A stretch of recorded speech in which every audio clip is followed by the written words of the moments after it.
o lo que sea. Sé que es fútil, pero bueno, por lo menos el retraso, ¿sí? Hay gente que es más celosa todavía y hace todo a través de Tor, entonces, bueno. Hasta que nos bloquean la cuenta de Gmail. Claro, exacto, ¿no? Entonces, bueno, el hecho concreto es, puede ser que aparezcan las categorías, pero puede ser que las categorías no tengan un adjetivo que las describa, ¿sí? Son simplemente los que acá hicieron esto, acá hicieron esto y acá hicieron esto. Punto. ¿Sí? Esa es la idea del aprendizaje que uno podría llamar numérico. ¿Sí? Yo no tengo un elemento que a mí me permita determinar, y por lo tanto este conocimiento que yo he extraído tiene muy poca portabilidad, si me permiten. ¿Sí? Si de pronto la tabla adquiere más columnas, es probable que todo lo que aprendí se me rompa. ¿Sí? No hay criterios básicos que uno puede asumir que tiene que tener cualquier modelo o cualquier teoría científica, como son la aditividad. ¿Sí? Lo que funciona bien en un contexto tiene que funcionar en otros, y independiente de otras leyes sobre el colectivo. Mientras que en el caso simbólico, yo a lo mejor estoy en una situación menos salvaje que esta, por decirlo de alguna manera. Supongamos que lo que yo tengo acá es diagnóstico asistido. Entonces, lo que yo tendría acá serían síntomas, y acá tendría cuál sería el diagnóstico que espero que el médico clínico en la guardia del hospital determine en función de esos síntomas. Entonces, yo acá puedo encontrar esos mismos grupos, pero luego lo que estoy dándome cuenta es cuando ocurren tal y tal condición, esto va a una sintomatología compleja intermedia que a lo mejor no tiene un nombre específico. Es como cuando te dicen la persona está descompensada o tiene un cuadro tal y tal, es porque tiene varios síntomas combinados, pero no tenés todavía un diagnóstico, ¿sí? Y eso a lo mejor se combina con otra condición que es otro complejo sintomatológico. Entonces, si se dan ambos, entonces sí ya tenés un cuadro de diagnóstico claro. Si se da este junto con otro, tenés otro. Y básicamente, el resultado final de esto, uno lo puede poner en términos de un producto de datos que sí tiene un formato simbólico, ¿sí? Y uno lo puede, de alguna manera, representar, por ejemplo, como un árbol de decisión. Cuando viene el paciente, yo me doy cuenta que lo primero que tengo que hacer es tomar el pulso, porque ese es el síntoma más significativo. Si el pulso es normal, vamos a todo un cuadro de situaciones posibles. Si el pulso no es normal, vamos a otro. Luego, supongamos que si el pulso es normal, le tomamos la temperatura, supongamos que ese sería el segundo criterio más informativo, etcétera, etcétera. Entonces, yo termino teniendo un árbol de decisión, ¿sí? Pregunto qué pasa en esta situación, si el resultado es sí o no, tengo un subárbol donde hago otras preguntas, tal vez la pregunta aquí es diferente a la pregunta que hago acá, etcétera, etcétera. Entonces, esto sí tiene las virtudes de ser portable, ¿sí? Yo puedo agregarle más cosas y puedo refinar el árbol, o puedo injertar dentro de este árbol otro tipo de cuestiones, ¿sí? Aparecen cosas que son razonables en cualquier modelo más o menos formal, más o menos científico, ¿sí? La aditividad, la portabilidad, el reuso, etcétera, etcétera. Por eso es que la gente que hace Machine Learning simbólico mira a los que hacen Machine Learning numérico un poco por encima del hombro. A veces muy por encima del hombro, ¿sí?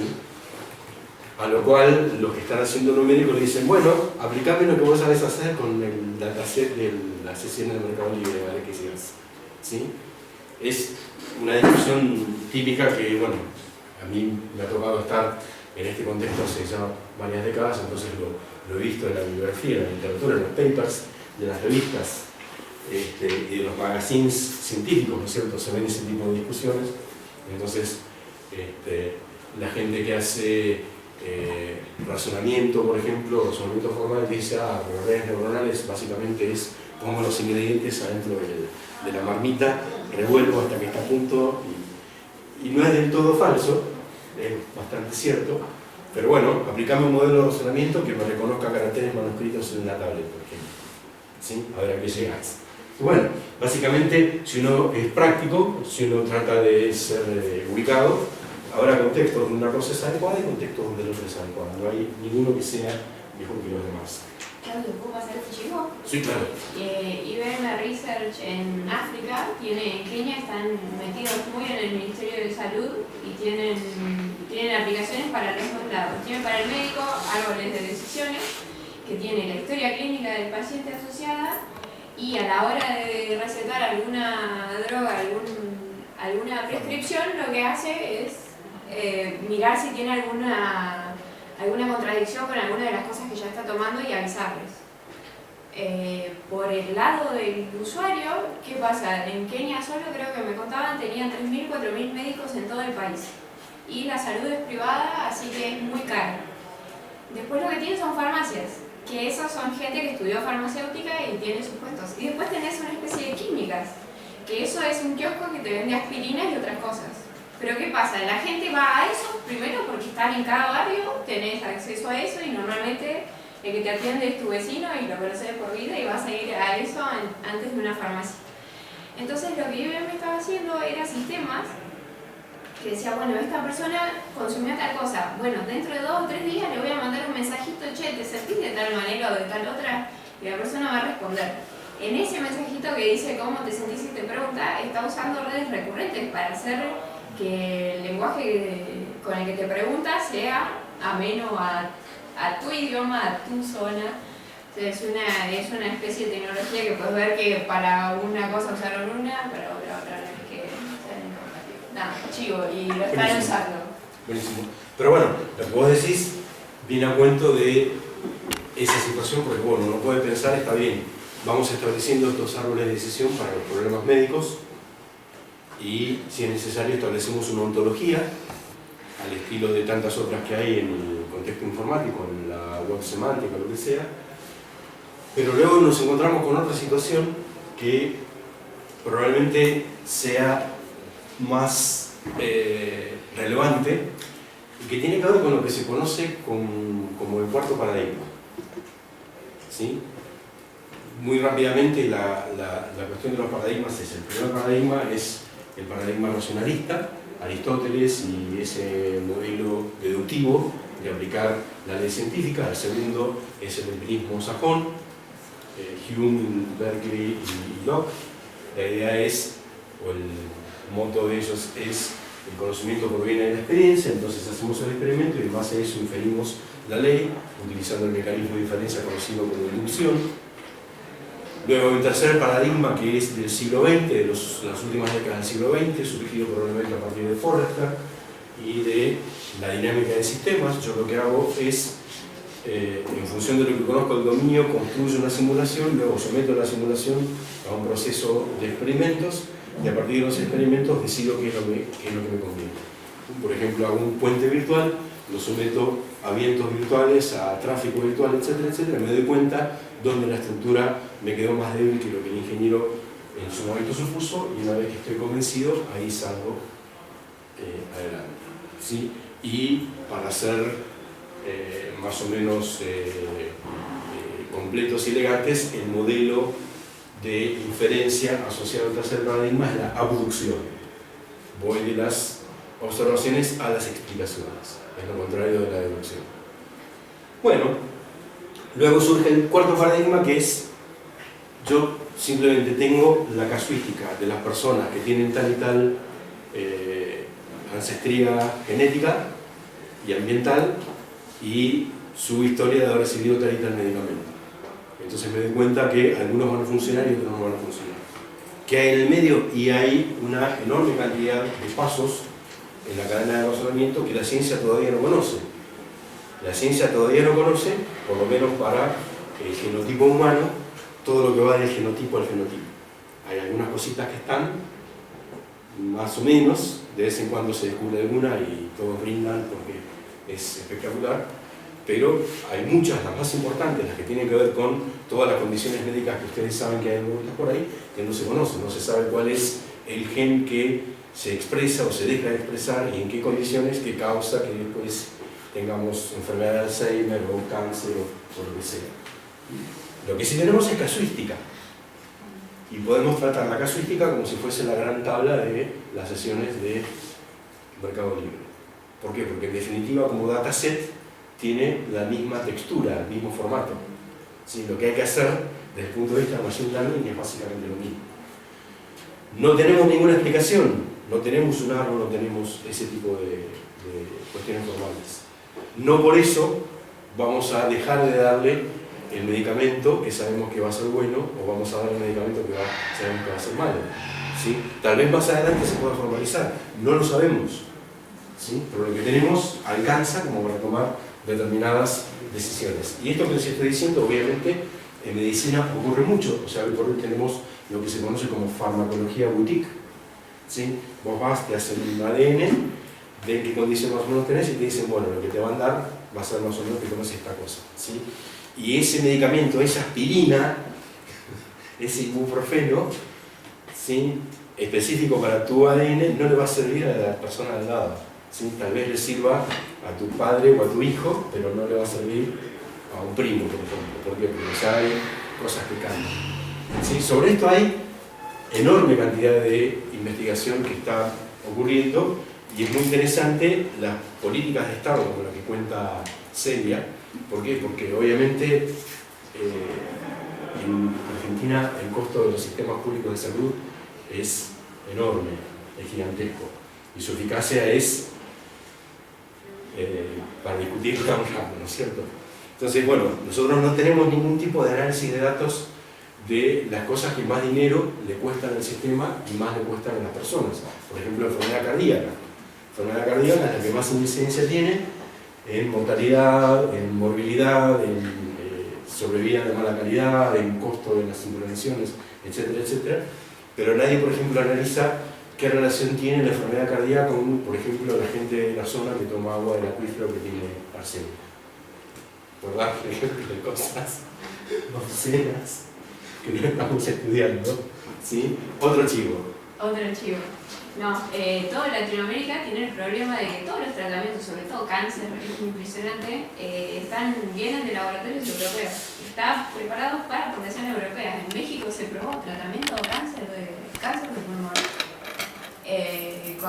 Con ancestrías latinoamericanas, la probabilidad de que sea exitoso el tratamiento baja terriblemente.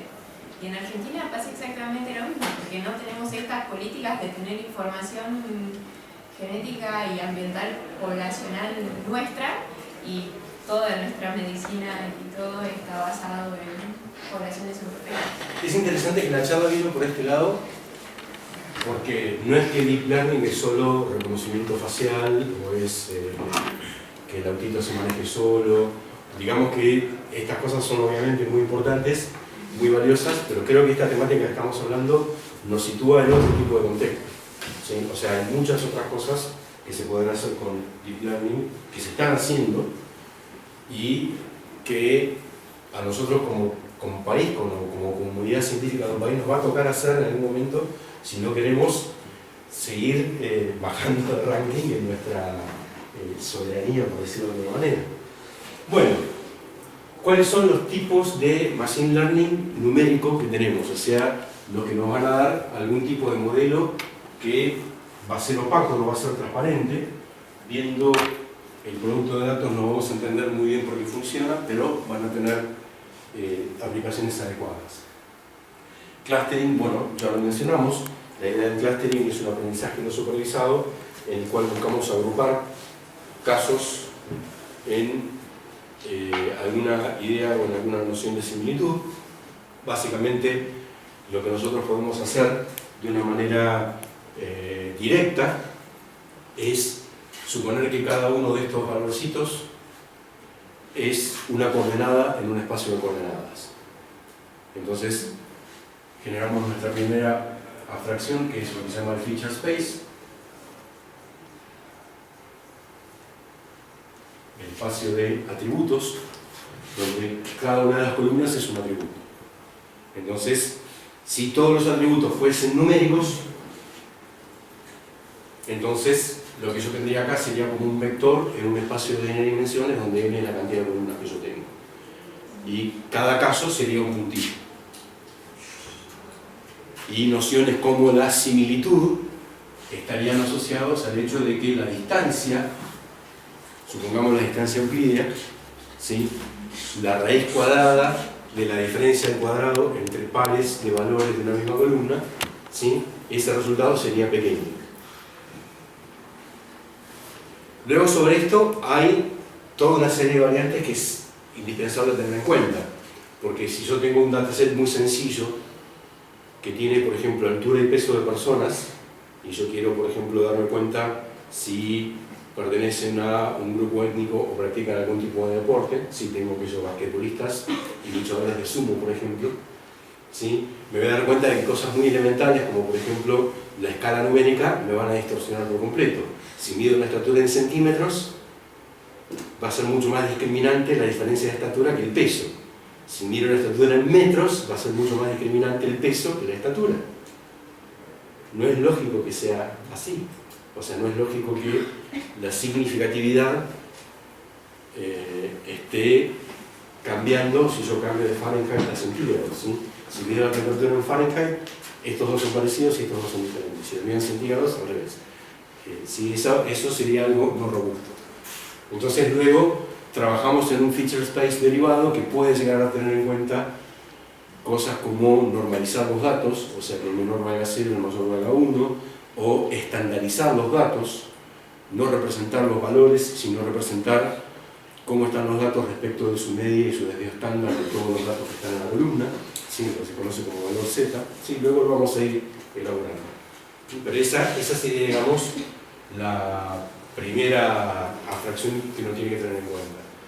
Luego tenemos otra cuestión, es qué es lo que pasa si yo tengo acá datos que son nominales, por ejemplo, el género, la nacionalidad o ese tipo de cuestiones. Y bueno, yo tengo que decidir algún tipo de mecanismo de imputación a valores.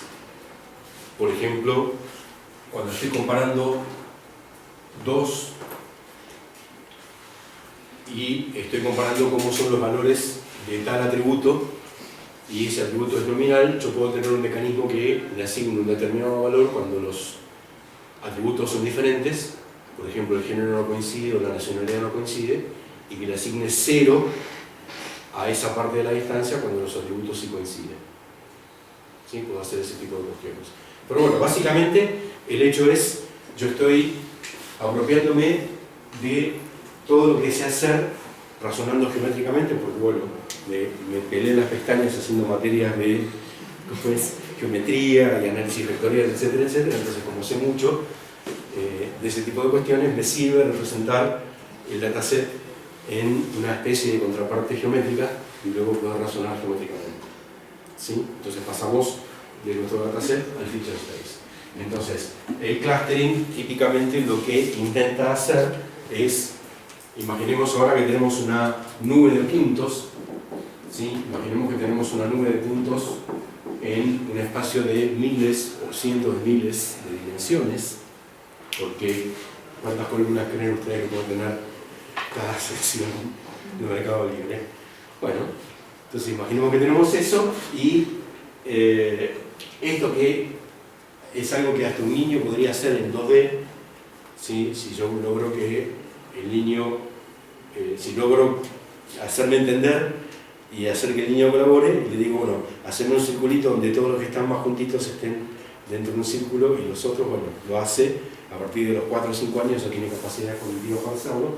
A la computadora le resulta un poco más difícil y necesita otro tipo de cuestiones para poderlo hacer, pero bueno, básicamente eso es lo que queremos hacer con Clustering. Bueno, con clasificación ya lo mencionamos, la idea de clasificación es supervisada. Yo tengo un conjunto de categorías o clases a priori, tengo un conjunto de ejemplos donde a este ejemplo le corresponde tal target, a este otro ejemplo le corresponde tal otro, a este otro le corresponde este.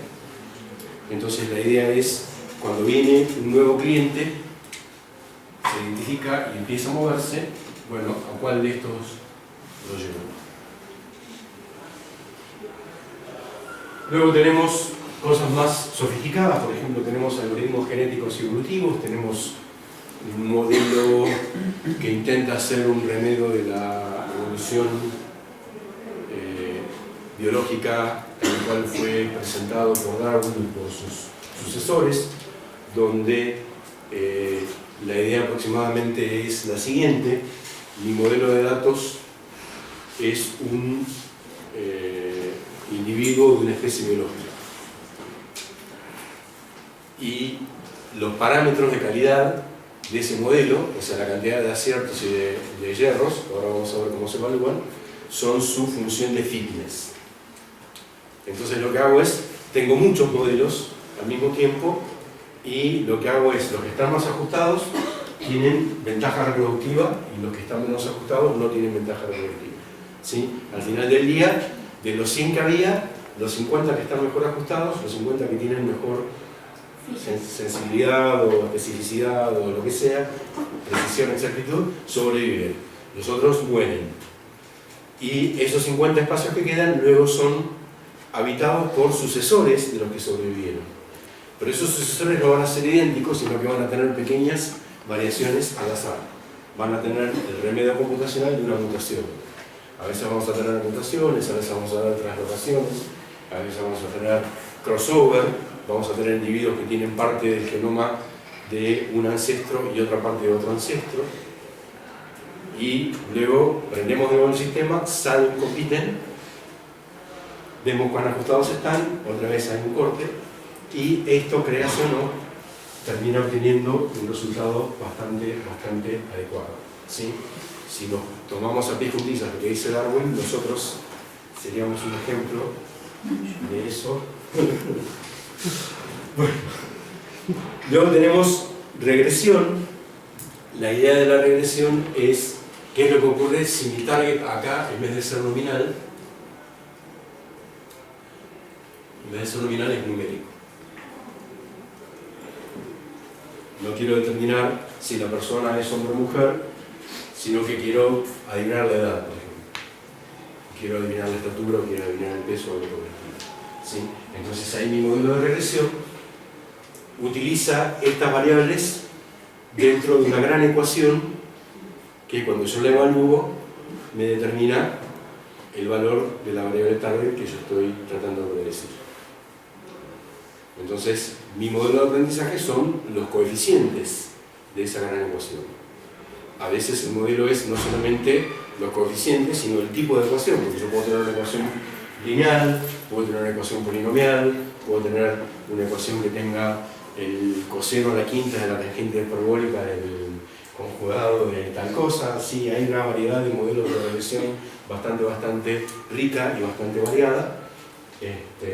En general, todo mapea a la regresión lineal, porque bueno, si yo tengo una regresión polinómica, puedo aplicar la inversa del polinomio y hacer una regresión lineal en un espacio de atributos que sea la inversa. ¿Sí? Esa es un poco la idea de algo que se usa mucho en Support Vector Machines, que es trabajar en un kernel space, ¿sí? En el cual logro una separabilidad lineal. ¿Sí? Esto lo vamos a mencionar con un poco más de detalle ahora en unos minutos. Luego tenemos el aprendizaje por refuerzo, que es como decíamos recién, yo tengo un sistema que tiene de alguna manera la capacidad de decidir en función de patrones de activación. Entonces cuando el sistema predice bien, refuerzo los patrones de activación, le doy el trocito de azúcar, le palmeo en la espalda y le digo tú puedes, y cuando se equivoca, lo reto de alguna manera, le genero algún tipo de estímulo inhibitorio. Y hago eso en forma iterativa hasta que esos patrones de activación convergen a una situación donde el atributo de calidad del modelo es adecuado. Y luego tenemos otros, como habíamos mencionado, detección de atípicos, reducción de dimensionalidad, análisis de estructuras, análisis de variables latentes, análisis de estructuras latentes, aprendizaje de ensambles, ¿sí? El tema es bastante sofisticado. Esto es muy interesante, esto lo hizo Gael, ¿no? Puede ser. Sí. Alguno de los dos. Yo creo que o Gael o Manuel, como decís. Pero no importa. No me sé. La gente que desarrolló esta biblioteca, vieron que yo les decía hoy que alrededor de Python hay una comunidad científica muy activa, muy creativa y muy generosa. Entonces hay en este momento bibliotecas que ayudan mucho en esto. En particular hay una que es Scikit-Learn, Andrea, que tiene esta hoja de ruta, ¿sí? Es como el machete, ¿no? El cheat sheet, como se llama, que me dice, bueno, supongamos que yo estoy acá. Entonces, si tengo menos de 50 casos o menos de 50 filas, lo siento mucho. Con eso no vas a poder hacer machine learning. Si tengo más de 50, ¿qué es lo que querés hacer? ¿Querés predecir una categoría o querés predecir una cantidad? ¿Sí? Si querés predecir una categoría, te pregunta, ¿tenés datos etiquetados? O sea, para cada fila, ¿sabés cómo es tu variable target? Bueno, ahí vas a clasificación, vas a la gran isla de los clasificadores donde hay diferentes modelos de clasificación. Si tenés más de 100.000, te conviene ir para un lado, si tenés menos de 100.000, te conviene ir para el otro, etcétera, etcétera. Si lo que tenés son datos que no están etiquetados, o sea, no sabés exactamente qué es lo que querés producir, vas a la gran isla del clustering donde tenés también diferentes elementos o diferentes funciones para poder hacer tu clustering. Bueno, si lo que querés hacer es predecir una cantidad, entonces entras al gran territorio de la regresión, donde también hay toda una serie de funciones que te permiten entrenar un regresor. Y en cambio, si lo que estás haciendo es mirando a ver qué ves, entras al territorio de la reducción de dimensionalidad, donde básicamente lo que haces es darte cuenta si entre, por ejemplo, todas las variables que están representadas en las diferentes columnas hay correlaciones o covariancias y que por lo tanto con menos columnas tendrías más o menos la misma información. ¿Sí? Esa es la idea de la reducción de la dimensionalidad. Bueno, y si lo que querés hacer es entender la estructura del conjunto de datos, querés inferir un árbol, querés inferir un grafo o algo por el estilo, bueno, esta biblioteca no te va a servir. Bueno, obviamente que la estadística es la base, es una de las bases, entonces vamos a mencionar algunos temitas muy rápidamente como para que luego cuando aparezcan no nos generen ningún tipo de duda. Una de las cosas divertidas que le pasan a uno cuando vive siempre en el mismo lugar y tiene amigos de toda la vida que hacen cosas parecidas es más o menos lo siguiente. Yo obviamente tengo varios amigos de la vida, de la escuela o lo que sea, que luego están acá en la universidad trabajando en estadística. Entonces, bueno, cuando se enteraron que estábamos trabajando en Big Data, aparece esa famosa cuestión de decir, Big Data es estadística refurbished o estadística con... Yo digo, ¿ah, sí? ¿En serio? Y le pregunté, decime, ¿vos trabajaste alguna vez con un dataset en el cual no valga el principio de la utilidad marginal decreciente? No, ¿cómo no va a valer el principio? Bueno, si vos estás trabajando con tweets, el tweet de hace 10 años es igual de valioso que el tweet que viene ahora, no va bajando la importancia a medida que vas teniendo más tweets. ¿Sí? O sea, una enorme diferencia entre el dataset con el cual nosotros trabajamos, el dataset de estadística, es que este último normalmente es cerrado. ¿Sí? Yo termino el dataset, luego lo congelo, paro el mundo, que nadie lo toque, y a partir de ahí trabajo. Y ahí sí es cierto que cuanto más conozco el dataset, menos información me aporta cada nuevo dato que yo analizo del dataset. Eso es lo que se conoce como la utilidad marginal decreciente. ¿Sí? Pero en Big Data, en The Open, eso no pasa. Cada nuevo sujeto, al contrario, a veces cuando entra un nuevo sujeto que tiene un comportamiento atípico, las empresas o las corporaciones salen corriendo a ver qué pasa porque, como decía Gandhi en su momento, se quieren parar delante para guiarlos hacia lo que esas personas quieren. ¿Sí? Hay una competencia muy grande porque, como decíamos, hay una cantidad de dinero muy grande al respecto.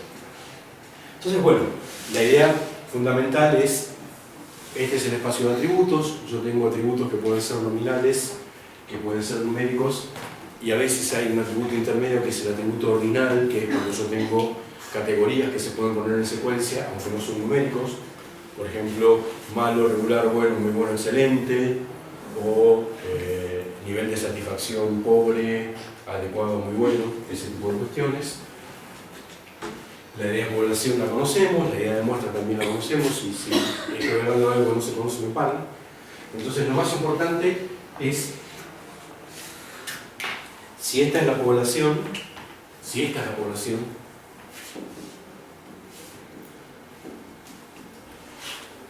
y dentro de la población, yo para poder hacer un análisis, aunque sea tentativo, exploratorio, elijo algunos individuos, y esto es la muestra,